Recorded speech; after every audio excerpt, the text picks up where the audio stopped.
Ya, langsung saja pemirsa untuk membahas mengenai narasi dan juga gaya bicara para cawapres pada saat debat keempat semalam. Kami sudah bersama dengan pakar mikro ekspresi, sudah ada Mbak Monika Komalasari. Selamat siang, Mbak. Selamat siang, Sehat Mbak. ya? Sehat. Luar biasa semalam ini seru sekali ya, Mbak, ya, berlangsung panas nampaknya. Tapi mungkin langsung analisa dari Mbak Monika nih dengan gaya tampilan dari masing-masing cawapres malam kemarin. Nampaknya cukup berbeda dibandingkan debat perdana untuk cawapres ya, Mbak. Anda melihatnya seperti apa? Oke, kita lihat tone-nya ini ke 02 dulu ya, karena ini yang mendapat banyak sorotan gitu ya. Dibandingkan 02 ini dibandingkan dengan debat pertama ya. Debat pertama ini mendapatkan respon yang positif dari masyarakat gitu ya. Yang tadinya underdog kemudian mendapatkan respon yang positif. Tetapi di dalam show-nya semalam ini kita mendapati bahwa yang awalnya adalah 1 dan 3 ini menyerang 2, ini berbalik semalam, 2 menyerang 1 dan 3 ya. Nah, serangan-serangan ini seperti apa sih yang terlihat gitu ya? Secara verbal ya, kita ada muncul kata ngambek ya, terus ada lucu ya, terus kemudian enak ya baca catatan dan sebagainya. Secara verbal kita mendengar seperti itu. Nah, kemudian juga kita melihat ada gerakan seperti pantomim gitu ya, yang mencari di mana jawabannya gitu. Nah, esensinya adalah apakah ini merupakan sesuatu yang sudah dipersiapkan atau merupakan sesuatu yang spontan gitu. Nah, jadi jawaban ini adalah ada melalui jeda dulu dari moderator. Artinya sudah cukup untuk mempersiapkan jawaban ketika ini adalah proses untuk mencerna terlebih dahulu begitu ya. Jadi tidak spontan. Nah, sesuatu yang difabrikasi. Nah, kemudian kalau kita mengatakan bahwa sepertinya ini adalah merupakan sesuatu yang sudah dipersiapkan, nah kita lihat lagi di sebelumnya di beberapa di setiap seasonnya selalu ada sesuatu yang ingin disampaikan untuk menyerang gitu. Nah, jadi memang semalam ini seru sekali. Jadi kecuali tadi verbal keluar, non verbalnya diperagakan dengan makro gestur, saya menyebut seperti itu. Terus kemudian bagaimana dengan mikro gesturnya gitu ya. Nah, ini terlihat di wajah, ada ekspresi-ekspresi di mana 02 ini juga menganggap bahwa rekan debat ini tadi setara atau bahkan di beberapa persoalan itu mereka juga lebih inferior begitu. Nah, jadi rasa percaya diri dari 02 ini luar biasa ya, meningkat. Nah, kalau kita lihat sekarang bagaimana 01 begitu. Nah, 01 ini Caimin dengan regulasi emosi yang baik ya. Jadi masih sama seperti di debat yang lalu, caranya ketika justru malah diselepet oleh 02 gitu. Ini menampakkan emosi yang berjarak gitu ya. Jadi artinya tidak larut dan kemudian menampilkan ekspresi-ekspresi ada kemarahan dan sebagainya begitu ya. Jadi melihat hal ini berjarak sehingga tidak terlibat di dalam emosi gitu. Nah, kemudian dari Profesor Mahfud ya 03. Nah, dari 03 ini hampir di sepanjang debat ini ada ekspresi ya, satu ujung bibir naik ke atas ketika merespon gitu atau mendengarkan jawaban dari rekan debatnya. Ini adalah ekspresi di mana beliau ini menganggap bahwa orang yang diajak berdebat ini lebih inferior gitu. Jadi memang dengan mungkin karena penguasaan yang lebih gitu ya, sumber dayanya cukup banyak dan lain-lain sehingga ekspresi ini yang terlihat. Nah, kalau kita lihat ekspresi ini ternyata juga banyak ditampilkan oleh Pak Ganjar gitu. Jadi di paslon 03 ini ekspresinya tuh beresonansi antara capres dengan cawapresnya begitu. Oke, artinya tapi juga sempat dikatakan sama Prof Mahfud kan itu sempat keluar secara verbal receh gitu ya. Nah, tapi kalau kita melihat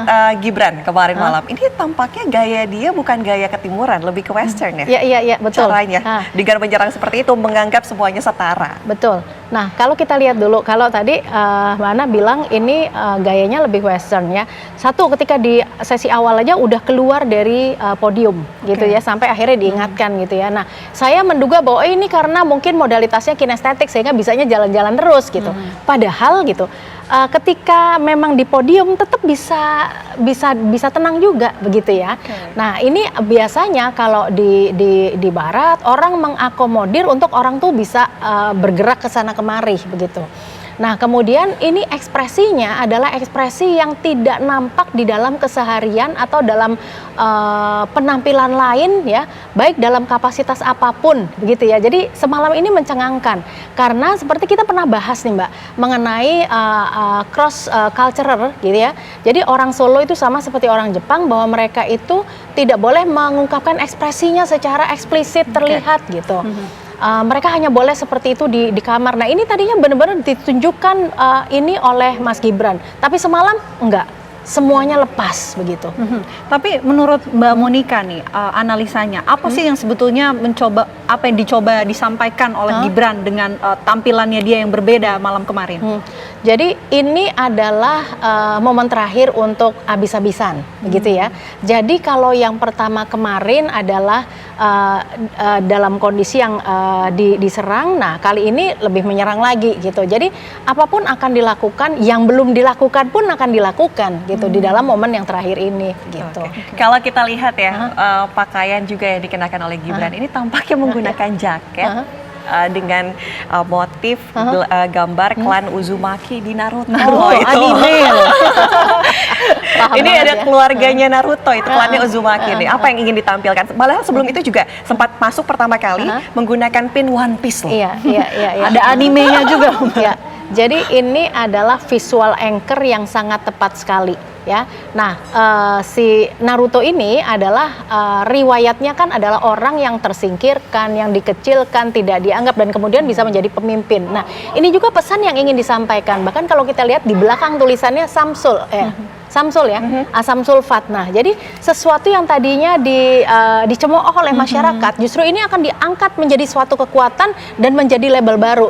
Dan dampaknya adalah luar biasa rasa percaya diri. Nih, saya kasih analogi gini, Mbak, kalau kita atau anak kita pakai cosplay, ya, katakanlah satu tokoh tertentu, maka dia akan sama kan dengan si tokoh yang pakaian yang digunakan ini. Nah, terus kita lihat lagi kalau misalnya waktu kita sekolah dulu, kita bedah katak, tikus dan sebagainya, kita pakai baju lab. Kenapa kita jadi berani? Nah, ini juga yang ditunjukkan di sini, begitu ya. Nah, jadi itu sangat berkorelasi terhadap performance tadi malam. Begitu. Nah, jatuhnya branding juga ya Mbak? Branding tapi lebih untuk ke internal.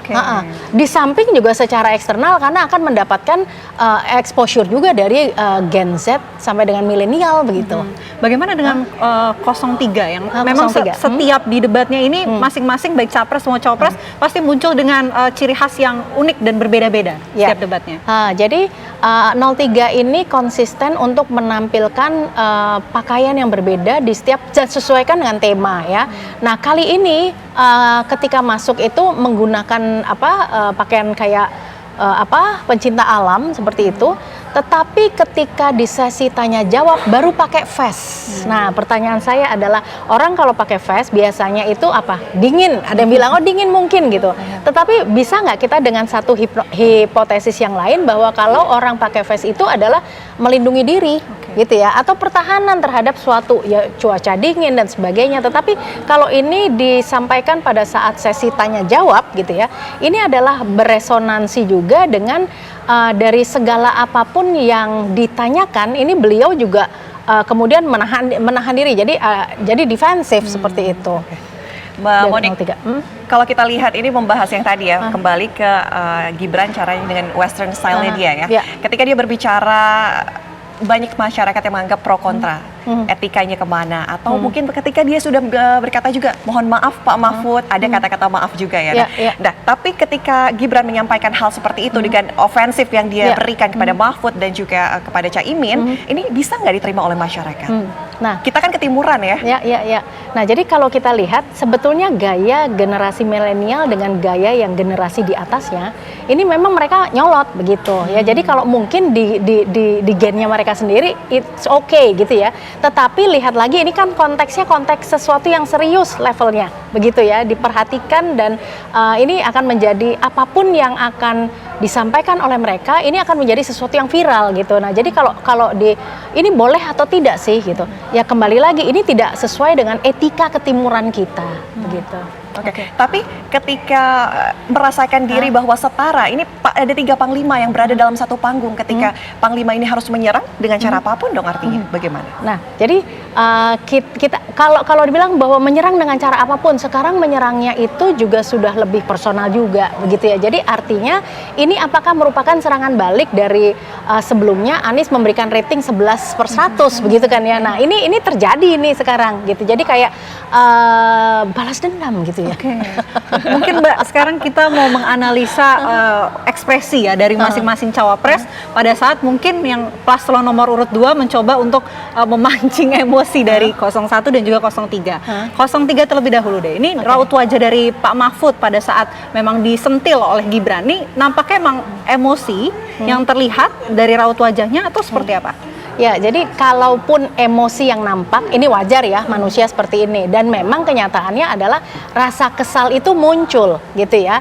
Bahkan kecuali ada emosi, rasa marah, kemudian ada sedih juga mungkin karena melihat anak muda ini kok nggak bisa respect sama saya, begitu ya.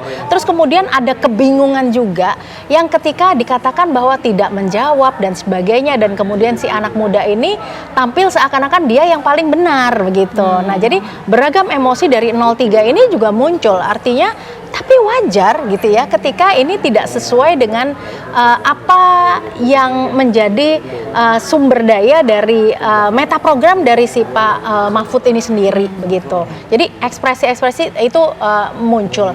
Nah, kemudian kalau kita lihat ke 01, ini rasa gugupnya masih luar biasa gitu ya, masih nampak sekali gitu. Walaupun masyarakat sempat mengatakan bahwa ini lebih baik dari yang kemarin. Ini lebih baik dari kemarin, lebih chill, lebih cool gitu ya. Tetapi lagi-lagi Anda ini saran saya untuk 01 gitu. Kalau memakai tadi visual anchor, seperti tadinya ada sarung untuk selepet. Nah, ini lebih enak kan untuk menjawab selepetnya kemana gitu. Padahal menjadi selepetnomics sudah di branding seperti itu. Dan pasangan Anies dan juga Caimin memilih mengenakan baju kemeja putih dan celana hitam. Itu artinya sederhana. Lebih tone down ya dari biasanya gitu. Gimana tuh, pakai, apa yang ingin ditampilkan ketika yang lainnya mungkin dengan coraknya masing-masing?